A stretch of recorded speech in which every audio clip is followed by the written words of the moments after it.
কিছু কিছু বিবাহিত যুবক আছে, সুন্দরী বউটা নিয়ে ঈদের দিন গোটা শহর ঘোরে, আছে না? মনে হয় ঝিনাইদা টিনাদের নাই এগুলো, আছে নাকি? ঈদের দিন নতুন বউ সুন্দরী বউটাকে নিয়ে উপরতলায় রাখে আর স্বামী থাকে নিচতলা। ঝিনাইদা জেলার শৈলকুপা উপজেলার আলফাপুর ঈদগাহ মাঠে অনুষ্ঠিত এই বৈরী আবহাওয়ার মাঝে আষাঢ় মাসে ঈদ উল আজহা পরবর্তী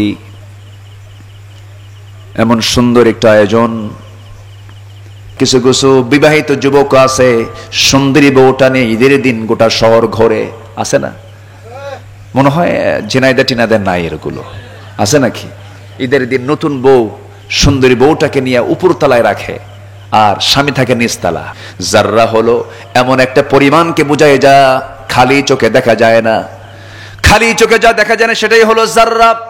যে বান্দা দুনিয়ার জিন্দেগিতে যাররা পরিমাণ ভালো কাজ করেছে তা সেদিন সে দেখতে পাবে, আবার যাররা পরিমাণ খারাপ কাজ করেছে তাও সেদিন সে দেখতে পাবে। আমার বন্ধুগণ, দিনের আলোতে কি করেছি, রাতের আধারে কি করেছি, রাস্তায় চলতে নিয়ে কোন মহিলার দিকে তাকিয়েছিলাম, দুনিয়ার জিন্দেগিতে এই প্রযুক্তির এই যুগে এসে মেসেঞ্জারে কার ইনবক্স আমি চ্যাট করেছি, কোন হোয়াটসঅ্যাপে আমি নক দিয়েছি, কোন মহিলার সঙ্গে কথা বলেছেন, কার সঙ্গে সময়গুলো পাস করেছেন, কোন পার্কে গিয়ে বসেছ যুবক, কার সঙ্গে নোংরামিগুলো করেছ রাতের আধারে দিনের আলোতে। পৃথিবীর কেউ না দেখতে পারলেও কার নজর থেকে কেউ ফাঁকি দিতে পারবে না? কার নজর থেকে বলেন? আল্লাহর নজর থেকে। আল্লাহ বলছেন, বান্দারে শুধু আমি দিনে রাতেই দেখি না, বরঞ্চ তোমার অন্তরে তুমি কি দানা বেঁধেছ, তোমার অন্তরের খবরটা আমি আল্লাহ জানি। মা তুখফিস সুদূর, তোমার অন্তরে তুমি যা গোপন করেছো সব আমি আল্লাহ জেনে যাই। এই জন্য দিনের আলো হোক রাতের আধারে হোক, আমি যখন চলতে যাব রাজ সাক্ষী বানাবো কাকে? আসতে বলবেন না, কাকে? আল্লাহকে। আল্লাহ রাব্বুল আলামিন বলছেন, বিচার দিবসকে তুমি ভয় করো। নাম্বার 6 হলো ওই সমস্ত বান্দাগুলো উলুল আলবাব, والذين صبروا ابتغاء وجه ربهم وأقاموا الصلاة وأنفقوا مما رزقناهم سرا وعلانية। নাম্বার 7 হলো ওই সমস্ত বান্দাগুলো যারা ধৈর্যের পরিচয় দেবে। কার সন্তুষ্টির জন্য? আল্লাহর সন্তুষ্টির জন্য। ধৈর্যটা কি? ধৈর্যের ব্যাখ্যা যদি দিতে যাই 2 থেকে 3 ঘন্টা লেগে যাবে।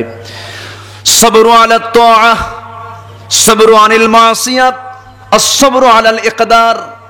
এর মধ্যে গুরুত্বপূর্ণ হলো আনিল মাসিয়াহ, সমস্ত খারাপ কাজ থেকে হারাম কাজ থেকে নিজেকে বিরত রাখা। এটা একটা ধৈর্যের পরিচয়। একটা নারী রাস্তায় হেঁটে যায়, আমি তাকাই না, এটা ধৈর্য। একটা সুন্দরী নারী আপনাকে প্রস্তাব দিচ্ছে, আপনি এটা প্রস্তাবকে প্রত্যাখ্যান করেন, এটা ধৈর্য। আল্লাহ তাআলা বলছেন, ওই সমস্ত যুবককে, ওই সমস্ত বান্দাকে আমি আমার আরশ আজিমের ছায়ায় জায়গা দেব।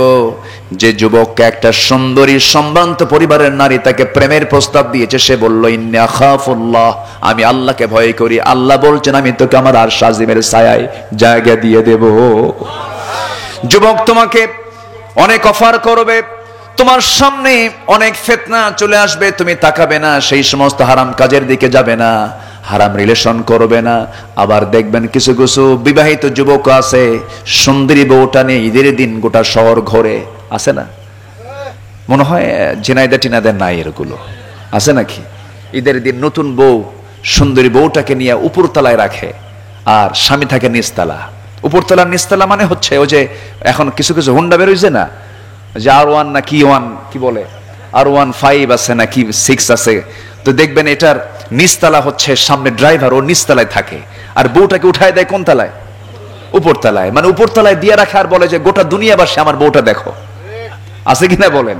গোটা দুনিয়াবাসীকে দেখায়। আবার বিকেল বেলা এসে তার ভেরিফাইড পেজে এসে ফেসবুকের বউটার লিপস্টিকওয়ালা ঠোঁট আর কপাল আঁকানো কি বলে নকতা, কপাল আঁকানো কি বলে এটা, টিপ দিয়া, চুলটা ছেড়ে দিয়া অর্ধলগ্ন দেহ ছবি একখান তুলে ফেসবুকে দিয়া লেখে, প্রিয় বন্ধুগণ আসুন আমার বউটাকে এখন জামাতের সাথে দেখি। যেরকম নাউজুবিল্লাহ। তো এই সমস্ত নোংরামিগুলো করা যাবে না, এগুলো অপকর্মগুলো বাদ দিতে হবে। বিশেষ করে আমি যুবকদেরকে লক্ষ্য করে বলছি, প্রযুক্তির কল্যাণে মিডিয়া সামনে নিয়ে বলতে চাই, তুমি যুবক, তুমি এগিয়ে আসো, তোমার জন্য জান্নাত অপেক্ষা করছে। তুমি শুধু চরিত্রটা ঠিক রাখো। হাসরের ময়দানে যত আমলনামা আল্লাহ তাআলা দেখবেন, সবচাইতে বেশি আমলনামা যেটা বেশি ওজন হবে সেটা হচ্ছে হুসনুল খলক, উন্নত উত্তম চরিত্র। উন্নত উত্তম চরিত্র যে যুবক সমাজের মধ্যে জাগ্রত হবে, সেই জাতিকে কখনো পরাজিত করা যাবে না। কিন্তু বলিউড হলিউড দিয়ে ইউরোপ আমেরিকার মূল ষড়যন্ত্র, এই পার্শ্ববর্তী দেশের এই বলিউড এবং আমেরিকার হলিউড সহ গোটা পশ্চিমা ইউরোপ, এদের মূল ষড়যন্ত্র হলো মুসলিম যুব সমাজকে ধ্বংস করার জন্য। ওদের সংস্কৃতি আমাদের পিঠের উপরে জাগিয়ে দেওয়া হয়েছে। আমাদের ঘরে ঘরে মা বোনদের চরিত্র ধ্বংস করার জন্য বিজাতীয় সংস্কৃতিগুলো আমার দেশের কি বলে, ঘরে ঘরে টেলিভিশনে বিভিন্ন ডিশের লাইন দিয়ে, বিভিন্ন চ্যানেল দিয়ে এগুলো কপেন করে আজকে মুসলিম পরিবারের মেয়ে কপালে টিপ লাগায়। আজকে মুসলিম পরিবারের মেয়ে সারা বছর বোরকা পরে, ঈদের দিন বোরকা ছাড়ে। আমি কি ভুল বলছি? ঈদের দিন মনে হয় ফেরেশতা কোনো গুনাহ লিখবে না, ঈদ উপলক্ষে নাকি? আমি কি ভুল বললাম না? আচ্ছা, তারপরে বিয়ের দিন বোরকা পড়ে না। আচ্ছা, বিয়ের দিন আর ঈদের দিন বোরকা পরা দরকার কম না বেশি? বলেন কম না বেশি? বেশি। অথচ সেই দিনগুলোতে বোরকা পরে না। কেন বোরকা পরে না বিয়ের দিন? বিয়ের দিন কিছু গহনা টহনা আছে মেয়েদের, গহনাগুলো গলায় লাগায়, হাতে লাগায়। আর এই গহনাগুলো যদি বোরকা পরে তাহলে দেখবে কেমনে? এই জন্য বিয়ের দিন বোরকাটা ছেড়ে দিয়া মাঝে মাঝে একটু ঝাঁকিটাকে মেরে দেখায় যে এই যে আমার আব্বার দেওয়া গহনা। তো আপনি যে গহনাগুলো দেখাচ্ছেন, আপনি কি পরপুরুষকে দেখানোর জন্য গহনা পড়বেন, না স্বামীকে দেখানোর জন্য পড়তে হবে? স্বামীকে দেখানোর জন্য পড়তে হবে। এই নোংরামিগুলো আমার মা বোন যারা আলোচনাগুলো শুনছেন, এটা ফলো করার চেষ্টা করবেন, যেন আপনার কোনো পর্দার ব্যাঘাত যেন না হয়। আপনার চামড়া পরপুরুষকে দেখাবেন না, আল্লাহ জাহান্নামে আপনার চামড়া ঢুকাবেন না, জান্নাতের জন্য বরাদ্দ করে দিবেন। এরপর বিশেষ করে গায়রে মুহরিম, যাদের সঙ্গে দেখা করা জায়েজ নাই, দূরের পুরুষের দ্বারা যতটুকু না ক্ষতির সম্ভাবনা থাকে, চারিত্রিক কাছের লোকের দ্বারা সম্ভাবনা কম থাকে না বেশি থাকে? বলেন কম থাকে না বেশি থাকে?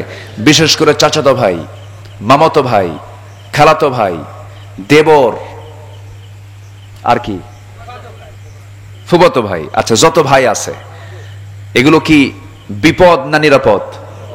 দেখেন আস্তে আস্তে কয়, এই যুবকরা কথা কও, বিপদ না নিরাপদ? দুলাভাইয়ের সঙ্গে দেখা করা যাবে? এই যে দুলাভাই কইছে একজন, দুলাভাই কিছু আছে দেখবেন সারা জীবন নিজের বউকে হুন্ডায় তোলে না, খালি শালিরে উঠায়। এলাকায় আছে কিনা জানি না, কাম সারছে। এই তো নতুন ফতুয়া জারি হলো দেখতেছে। বসেন, এই তো এটা একটা আজব ব্যাপার, তাই না? আমরা আগে ছিলাম ওল্ড জাহেলিয়াতের কথা শুনেছিলাম, আমরা এখন নিউ জাহেলিয়াতের দিকে চলে আসছি, ঠিক কি না? এর মূল কারণ হলো আমরা কি সিলেবাস ছেড়েছি বলেন তো? কোরআন নামক সিলেবাসটা আমরা ছেড়ে দিয়েছি। তো দুলাভাই ডাকে, এই শালি হুন্ডাই ওঠ। দুলাভাইয়ের কথা তো ফেলে দেওয়া যায় না। শালি এখন চিন্তা করে, ঠিক আছে দুলাভাই মানুষ, হুন্ডাই চড়ছে, তো হুন্ডাই চড়ে ভাবতেছে গায়ের সঙ্গে গা লাগলে কেমন হয়। একটু দূরেই বসছে, একটু গ্যাপ সৃষ্টি করে বসে, যেন গায়ের সঙ্গে যেন গাটা যেন না ঘষে, না লাগে। সামনে যে দুলাভাই এমন এমন ব্রেক মারছে গ্যাপ পূরণ। তো এই গ্যাপ পূরণ করার কোনো সুযোগ দেওয়া কি যাবে? যাবে না। এই সমস্ত ক্ষেত্রে আমরা একটু সজাগ থাকার চেষ্টা করব, আমরা সচেতন থাকার চেষ্টা করব। আমার পরিবার যেন জাহান্নামে না যায়, আমার সন্তানের দ্বারা যেন সমাজ নষ্ট না হয়, আমার মেয়ে যেন পর্দাহীনতার কোনো পরিবেশে না যায়, পর্দাহীনতা নিয়ে যেন না চলে, এই বিষয়গুলো আমরা খেয়াল করব। পর্দার বিধান এক কথা, পর্দার বিধান পৃথিবীর কোনো মোল্লার দেওয়া বিধান নয়। পর্দার বিধানটা কার দেওয়া বিধান? আল্লাহর দেওয়া বিধান, এটা মাথায় রাখতে হবে। নিজের বউকে আপনার সম্পদ মনে করে, আপনার আমানত মনে করে সকল প্রকার পরপুরুষ থেকে আপনাকে রক্ষা করতে হবে। আর যে ভাইটা বলেছেন আমাকে শ্বশুরের কাছেও নিরাপদ নয়, এটা মানুষ না। কিছু পশু আছে, এমন পিতাও আছে যে পিতার কাছে তার নিজের মেয়েটাও নিরাপদ না। এমন পশু আছে না নাই? উলাইকা কাল আনআম বাল হুম আদাল। আল্লাহ তাআলা নিজেও বলছেন এরা হলো চতুষ্পদ জন্তু, তার চেয়েও জঘন্য। এরকম কিছু লোক আছে, এর মধ্যে থাকারও কিছু কারণ আছে। কারণ মানুষ পশুত্ব কখন মানুষের মধ্যে আসে, যখন তার মধ্যে ইলমে দ্বীনটা না থাকে একটা বিষয়, আরেকটা হলো কমন সেন্স। এই কমন সেন্স গুলো যখন না থাকে, এই উলুল আলবাবের যে দিকগুলো এগুলো যখন না থাকে, তখন তার মধ্যে এগুলো চলে আসে। আর আরেকটা কারণ হচ্ছে, একটা মানুষ যদি নেশাখোর হয়, সে নেশা কি আজকের সমাজে নাই? আসতে বলবেন না, আছে না নাই? নেশাখোর যখন হয় তখন কি সে কি বিবেকবান থাকে না বিবেকহীন হয়ে যায়? বিবেকহীন হয়ে যায়। একটা মানুষ যখন বিবেকহীন হয়ে যায়, যে নেশার মধ্য দিয়ে, সে নেশাকে আল্লাহ তাআলা হারাম করেছেন 1 বছর 2 বছর আগে না 1400 বছর আগে? 1400 বছর আগে। আজকে আমরা বলি মাদককে না বলুন, মাদককে না বলে তো মাদক বন্ধ করা যাবে না। মাদককে বন্ধ করার জন্য এটাকে আইন করে বন্ধ করতে হবে। এই আইন, এই বিধান কে দিয়েছেন? আল্লাহ দিয়েছেন। এগুলো কথা বলতে গেলে তো আমরা দোষী হয়ে যাই। কিন্তু কোরআনে ল আছে না নাই? কোরআনে আইন আছে না নাই বলেন তো? আছে। পর্দার বিধান আছে। তারপরে এই যে মাদক, যেটা ইন্নামাল খামরু ওয়াল মাইসিরু ওয়াল আনসাবু রিজসুম মিন আমালিশ শাইতান, এই মদ জুয়া এগুলো সব শয়তানের কাজ। এটা কার কথা বলতে, এটা কার কথা বলেন তো? আল্লাহর। ফাজতানিবু, এগুলো থেকে তোমরা দূরে থাকো। সেই নেশা আজকে সমাজে সয়লাব হয়ে গেছে। ইয়াবা, তারপর আর কি? বাবা, আর কি? মা নাই, মা নাই, বাবা আছে, মা নাই। আচ্ছা, এরপরে দেখেন এই বৃহত্তর কুষ্টিয়া যশোর অঞ্চলে একটা কোম্পানি আছে, কেরুয়ান কং, আছে নাকি? সেখানে কিন্তু মদ তৈরি হয়, তাই না? মদ তৈরি হয়, সে মদ থেকে কিছু লাভও আসে। সেই লাভটা আমার আপনার মানে টাকার মধ্যেও এটা মিশ্রণ হয়ে যায়। তাহলে মদের ফ্যাক্টরি আপনি দিয়ে রেখে যদি বলেন মদ খাবেন না, মানে জাস্ট আপনি একটা সুন্দরী নারীকে রাস্তায় হেঁটেও যেতে বলছেন, আবার বলবেন তুই তাকাবি না কিন্তু ইফটিজিংয়ের মামলা দেবো, তাহলে কেমন হলো বলেন? তাহলে বিড়াল পড়েছে পানিতে, সেই পানিতে পড়ে বিড়ালটা মরে গেছে। এখন কূপের পানি পরিষ্কার করার জন্য আগে পানি তোলা দরকার না মরা বিড়াল তোলা দরকার? মরা বিড়াল তোলা দরকার। আপনার কিয়ামত পর্যন্ত আপনি পানি উঠান, কাম হবে না তো, কারণ ওখানে পড়ে আছে কি? মৃত বিড়াল পড়ে আছে। সমাজে মদ, এরপরে জুয়া, নেশা, এগুলোকে যদি আপনি অ্যাভেলেবল রেখে দিয়ে যদি বলেন এগুলো কইরো না, এগুলো খাওয়া যাবে না, এগুলো থেকে দূরে থাকো, কাম তো হবে না। পর্দার বিধানের পরিবেশ তৈরি করতে হবে, সকল প্রকার জেনার পরিবেশ থেকে দূরে রাখতে হবে, সকল প্রকার হারাম কাজকে মাইনাস করার জন্য চেষ্টা করার দরকার আমাদেরও আছে না নাই? ব্যক্তিগত উদ্যোগ অন্তত আমরা নেওয়ার চেষ্টা করবো পারিবারিকভাবে।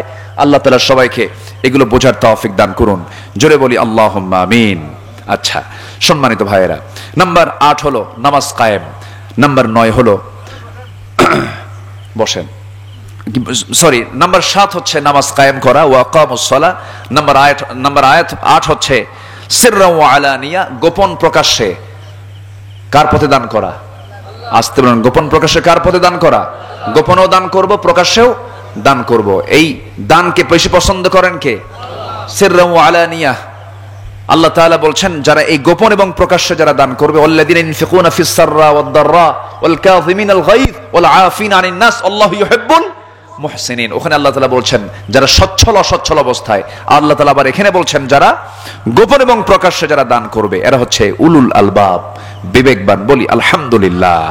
নাম্বার 8 হচ্ছে ভালো কাজের দ্বারা যারা মন্দ কাজকে প্রতিহত করে, ভালো কাজকে যারা কি মন্দ কাজকে যারা ভালো কাজের দ্বারা প্রতিহত করে, ইদফা বিল্লাতি হিয়া আহসান, প্রতিহত করো অন্যায়গুলোকে, খারাপগুলোকে আহসান দিয়ে, ভালো দিয়ে। আল্লাহ তাআলা এই গুণ যদি কারোর মধ্যে পাওয়া যায়, আল্লাহ তাআলা বলছেন এরাই হচ্ছে ইন্নামা ইয়াতাযাক্কারু ইল্লা উলুল আলবাব, এবং এদের জন্য রয়েছে সম্মানজনক জান্নাত। সেই জান্নাতের মধ্যে সে শুধু নিজে ঢুকবে না, আল্লাহ বলছেন ওমান সালাহা মিন আবাইহিম ওয়া আজওয়াজিহিম ওয়া যুররিয়াতিহিম, সে শুধু নিজে যাবে না, সে তার বাপ, সে তার স্ত্রী, পরিবার পরিজন, তার বংশগুলোকে নিয়ে জান্নাতে ঢুকবে। এখন বিষয় হলো তার বংশ যদি ওই কি বলে আজর হয়। আজর কার বাপ? ওরে সবাই তো ওয়াজ জানে, আলমগীর ভাই সবাই তো ওয়াজ জানে। দেখি আমি তো জটিল একটা প্রশ্ন করে ফেলেছি। আজর কার বাপ? আল্লাহু আকবার। দেখেন এখন যদি আজর মার্কা যদি বাপ হয়, তাহলে কি এই আয়াত সেখানে কার্যকর হবে না? সেই বাপ হতে হবে যে বাপটা শিরিক মুক্ত, যে মাটা শিরিক মুক্ত, যে ভাইটা শিরিক মুক্ত। আল্লাহ তাআলা তাদের ক্ষেত্রে বলেছেন, আল্লাহ তাআলা কি সুন্দর করে ওমান সালাহা মিন আবাইহিম ওয়া আজওয়াজিহিম ওয়া যুররিয়াতিহিম, আল্লাহু আকবার। ইয়াদখুলুনা আলাইহিম মিন কুল্লি বাব সালামুন আলাইকুম বিমা সাবারতুম ফানি'মা উকবাদ দার। আল্লাহু আকবার। আল্লাহ রাব্বুল আলামিন এই 9টা গুণ অর্জনের মধ্য দিয়ে আমরা বিবেকবান যেন হতে পারি, এই তৌফিক আল্লাহ পাক সবাইকে দান করুন। আজকে এই মাহফিলের শ্রোতা মণ্ডলী যারা ছিলেন, অনেক জ্ঞানী গুণী এখানে ছিলেন, অনেক মানে সাধারণ শ্রোতা, এবং তারা খুব গ্রামের সাদামাটা মানুষগুলো ছিলেন। আমি আমার কথার মধ্য দিয়ে যতটুকু বোঝানোর চেষ্টা করেছি, আমরা জীবনে যেন আমল করতে পারি, সেই তৌফিক আল্লাহ তাআলা আমাদেরকে দান করুন। রাগ করেননি তো আপনারা? আল্লাহ তাআলা এই মাহফিলকে কবুল করুন। আমার আলমগীর ভাই তারা মাকে হারিয়েছেন, আল্লাহ তাআলা তার মাকে জান্নাতের উচ্চ মাকাম তাকে দান করুন, কবরটাকে জান্নাতের টুকরা বানিয়ে দিন। আশেপাশে যত মাইয়াত শুয়ে আছেন কবরগুলোকে জান্নাতের টুকরা বানিয়ে দেন। এরপর আমার ভাইজানের 8 ভাই না? 8 ভাই, বোন কয়টা? একজন মাত্র। আচ্ছা, তো এই 9 জন না? আলহামদুলিল্লাহ। জি জি আলহামদুলিল্লাহ। আমরা এই পরিবারের জন্য দোয়া করি, তবে আপনাদের জন্য কিন্তু দোয়া বাদ নাই, আপনাদের জন্য দোয়া করা হবে। আবার ভাবেন না হুজুর খালি চেনেন যারে তার জন্যই শুধু দোয়া করতেছেন। সবার জন্যই দোয়া করবো। আল্লাহ কি শুধু আলমগীর ভাইয়ের না? সবার। আসতে বলে সবার। আল্লাহ আল্লাহ সবার, সবার জন্য আমরা দোয়া করি। জাকারিয়া তুমি দোয়া করো। হ্যাঁ হ্যাঁ, আমি দোয়া করব? দোয়া করেন। আচ্ছা, হ্যাঁ এই এদের পরে আবার? আচ্ছা, আমি ওইরকম পারি না তো। এই তো এই আলোচনা। আচ্ছা, 7 আপ কোকা কোলা বেশি করে খাবেন নাকি? কি বলবো? আমরা লা তাত্তাখিযুল ইয়াহুদা ওয়ান নাসারা, তোমরা ইহুদি নাসারাকে গ্রহণ করো না, বন্ধু মনে করে, বন্ধু বানায়ো না। আচ্ছা, বন্ধুর পণ্য কি গ্রহণ করা কি বলে? শত্রুর পণ্য গ্রহণ করা কি বন্ধুত্ব? হ্যাঁ না, শত্রু কি বন্ধুত্ব? না। আমাদের শত্রু যারা, শত্রুদের বিরুদ্ধে ফিনান্সিয়াল ক্রাইসিস তৈরি করা একটা বিশাল বড় জিহাদ। কিন্তু সম্মানিত ভাইয়েরা, বিশেষ করে ইহুদি এবং খ্রিস্টান, তারা মুসলমানদের বন্ধু না। এটা কার কথা? আল্লাহ তাআলার কথা। তাদের পণ্য আমরা ব্যবহার করব। তারা লভ্যাংশ দিয়া ফিলিস্তিনকে বম্বিং করে উড়ায় দিতে চায়, ফিলিস্তিনকে বম্বিং করছে, মুসলমানদেরকে হত্যা করছে। আমরা এক্ষেত্রে সজাগ থাকার চেষ্টা করব। আজকে যদি মুসলমান যদি যদি একটু সচেতন থাকতো, ডিপ্লোম্যাটিক চিন্তা নিয়ে যদি চলতো, আজকে মুসলমান সামনের দিকে এগিয়ে যেতে পারতো। কিন্তু মুসলমান আজকে শত্রু নিয়ে ব্যস্ত না নিজেরা নিয়ে ব্যস্ত? নিজেরাই কামড়াকামড়িতে আমরা ব্যস্ত হয়ে পড়েছি। আসুন আমরা একতার প্ল্যাটফর্মে এসে বাতিলদের বিরুদ্ধে আমরা সোচ্চার হয়ে যাই, বাতিলকে মোকাবেলা করার জন্য সর্বোচ্চ চেষ্টাটুকু আমরা চালিয়ে যাই, শত্রুকে চেনার চেষ্টা করি, নিজেদের মধ্যে শত্রুতা না সৃষ্টি করে শত্রুকে চিনে, শত্রুকে চিহ্নিত করে তাদের বিরুদ্ধে আমরা সজাগ থাকি, সচেতন থাকি। তার অংশ হিসাবে পেপসি কোকা কোলার ব্যাপারে মাঝখানে খুব একটা আলোচনা মাঝখানে হয়েছে, সবাই আপনারা শুনেছেন। আমরা এই ব্যাপারে অবশ্যই সজাগ থাকব। যেটা ইহুদি খ্রিস্টানদের জন্য মাইনাস, সেই কাজটা আমরা করব। কথা বোঝেন নাই? ইনশাআল্লাহ। জুমার ইমামের কাজ কি? জুমার ইমামের কাজ কি? এ তো অনেক লম্বা কথা। ইমাম কি কমিটির গোলাম? গোলামই তো। ইমাম কমিটির গোলাম, কারণ কমিটির যিনি সভাপতি উনি হলেন সুদখোর, সেক্রেটারি হলো মদখোর, আর ক্যাশিয়ার হলো জেনাকার। খুব ভালো ভালো পোস্ট পাইছে না ওরা? সভাপতি কি সুদ খায়, সেক্রেটারি মদ খায়, আর ক্যাশিয়ার জেনা করে, নামাজ পড়ে না। এখন বলেন, এইরকম কমিটির লোকের যদি অধীনে কোনো ইমাম যদি নামাজ পড়ায়, সে কি কমিটির গোলাম না? গোলামি তো। আজকে আমার দেশের ইমামের কি বিচার করার মতো কোনো ক্ষমতা কোনো ইমামের আছে? কোন ইমামের আছে? এই বাংলাদেশের সবচেয়ে দুর্বল চাকরি কি বলেন তো? ইমামতি। সকালে আছে, বিকেলে নাই। হুজুর টানটোপলা বাদ দেন, আপনার চাকরি চলে গেছে। কেন? আপনি বিকেল বেলা ওই সময় 30 সেকেন্ড একটা নারীর দিকে চেয়েছিলেন, এটা হলো তার দোষ। বুঝলেন না? বিভিন্ন একদম মাথা থেকে পা পর্যন্ত অনুবীক্ষণ যন্ত্র দিয়ে ইমামকে পরীক্ষা করে, কিন্তু মুসল্লি গাঁজা খায়, সভাপতি মদ খায়। আমি কি ভুল বলছি? এই তো হচ্ছে অবস্থা। এর মাঝ দেয়া কথার কথা, কোন এক খতিব জুমার খুতবায় বলতেছে, হঠাৎ করে আয়াতের মানে আলোচনার মধ্যেই বলে ফেলছে ইন্নামাল খামরু ওয়াল মাইসিরু ওয়াল আনসাবু রিজসুম মিন আমালিশ শাইতান লা তাকুলুর রিবা দাআফাম মুদাআফা, তোমরা চক্রাকারে সুদ টুদ খাইও না, মদের কাছে যাইও না। তো এই ওয়াজ শোনা মাত্রই যে সভাপতির সামনে বসে আছে, তো ওই দিকে তাকায়া এই আয়াতটা বলছে। তো জুমার শেষ, নামাজ টামাজ শেষ, সভাপতি এসে বলতেছে হুজুর আপনি আয়াত বললেন, তো আয়াত বলার সময় আপনি সুদের বিরুদ্ধে ওয়াজ করছেন, বলেন আপনি আমার দিকে তাকায় থেকে আপনি আয়াতটা বললেন কেন? বলেন তো চাকরি আছে? চাকরি কি আছে? চাকরি তো নাই। তাহলে এই যে দৃশ্যগুলো আমরা দেখছি, আমার রাসূল যে ইমাম ছিলেন, আমার রাসূল ইমামও ছিলেন, বিচারপতিও ছিলেন। পাওয়ারফুল ইমাম তখনই আসবে যখন ওমরের শাসন যখন সমাজে দেখতে পাবো। আসতে বলবেন না? যখন আমরা কার শাসন দেখতে পাবো? ওমরের শাসন দেখতে পাবো। ওমরের শাসন না আসা পর্যন্ত ইমামরা কমিটির গোলাম হয়ে থাকবে, উপায় তো নাই। কি করবেন আপনি? জি, একজন প্রশ্ন বলছিলেন, আমি উত্তরটা ভাঙ্গাচোরা যতটুকু পারছি দেওয়ার চেষ্টা করেছি। সবাই ফজর পড়বেন তো ইনশাআল্লাহ? অনেক কষ্ট দিয়ে ফেলেছে, অনেক সময় নিয়ে ফেলেছি আমি। জাকারিয়া তোমারও কষ্ট হয়ে গেছে না? আজকে আমি আর পারবো না এতটুকু কথা বলার পরে। আমি জাস্ট একটা গজল বলতে পারি। গজল শুনবেন? আচ্ছা, একটা গজল শোনেন। তেলাওয়াতের টান এই অজের পরে আমার আসবে না, আমার যতটুকু পারছি। আর এদের সাথে তো আরো হবেই না। এদের মনে করেন মিষ্টি খাওয়ার পর দইয়ের কি স্বাদ আসে? দেখেন এই যে এটা না বলছেন, আসলে আসে না। মিষ্টি খাওয়ার পরে তো আর দইও স্বাদ, কিন্তু দইয়ের স্বাদটা মিষ্টির পরে হয় না, মিষ্টির আগে দিতে হয়। এরা তো ওয়ার্ল্ড ওয়াইড, আমি তো ভাঙ্গাচুরা। যা হয়েছে বলি আলহামদুলিল্লাহ।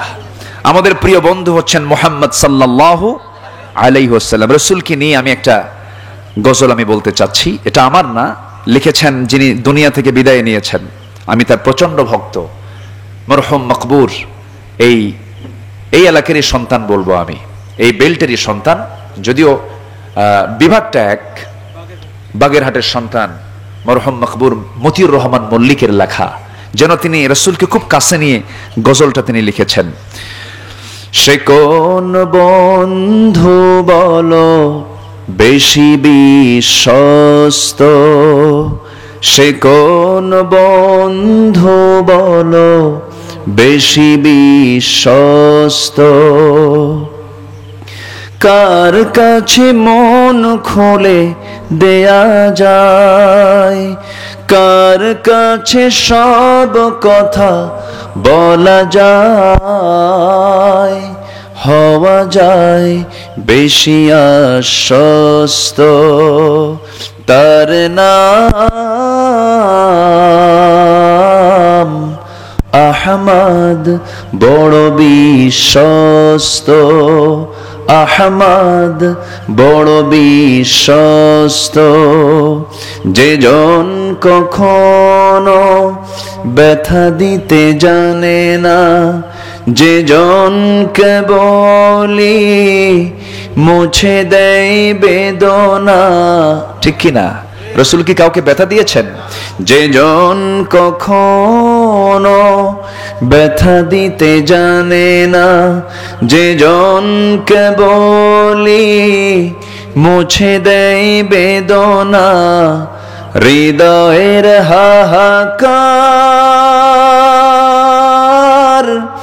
আপন করে নিতে আর কার বুক এত প্রশস্ত, তার নাম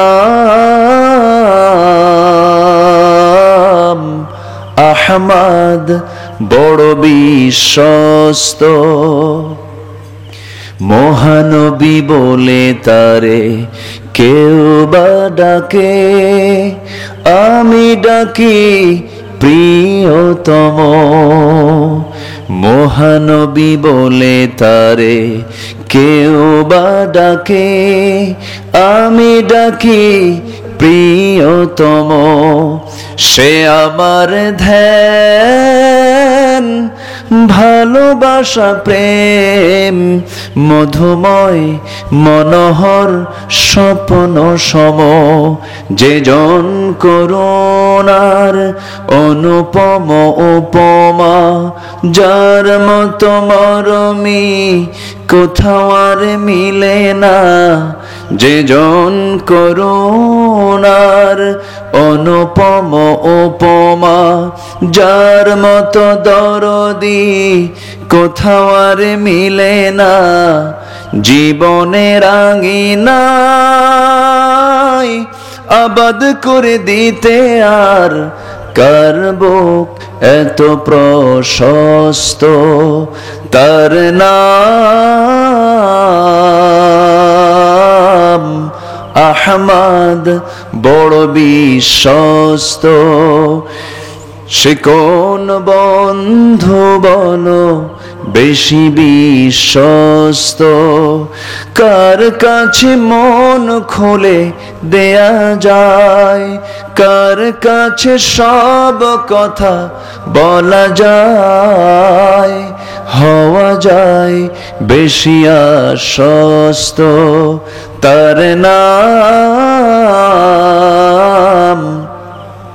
আহমদ বড় বিশ্বস্ত, আহমদ বড় বিশ্বস্ত, আহমদ বড় বিশ্বস্ত।